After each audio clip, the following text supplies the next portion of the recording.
দলিল রেজিস্ট্রেশন কেন প্রয়োজন?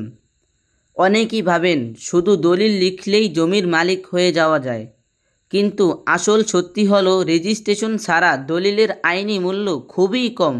চলুন জেনে নেই দলিল রেজিস্ট্রেশন কেন এত জরুরি। 1.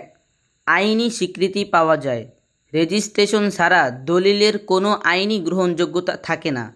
রেজিস্ট্রি করলেই সরকার স্বীকৃতি দেয় আপনি জমির বৈধ মালিক। 2. ভবিষ্যৎ বিরোধ এড়ানো যায়। এক জমি দুইজনকে বিক্রি করা হয়, তখন কাকে দেওয়া হয়েছিল সেটার প্রমাণ হয় রেজিস্ট্রেশন। যার নামে আগে রেজিস্ট্রি হয়েছে তিনি আইনি মালিক। 3. সরকারি রেকর্ডে নাম উঠে। রেজিস্ট্রেশন ছাড়া আপনার নামে কোনো সরকারি রেকর্ড তৈরি হয় না, ফলে নামজারি, খাজনা, খতিয়ান এসবেও সমস্যা হয়। 4. জাল দলিল ঠেকানো যায়। রেজিস্ট্রেশন হলে দলিল কপি সরকারি রেকর্ডে থেকে যায়, এতে কেউ চাইলে দলিল জাল করে বিক্রি করতে পারবে না। 5. ব্যাংক লোন ও নিরাপত্তা। আপনি জমি বন্ধক রেখে ব্যাংক থেকে লোন নিতে পারবেন কেবল তখনই যদি দলিল রেজিস্ট্রেশন করা থাকে।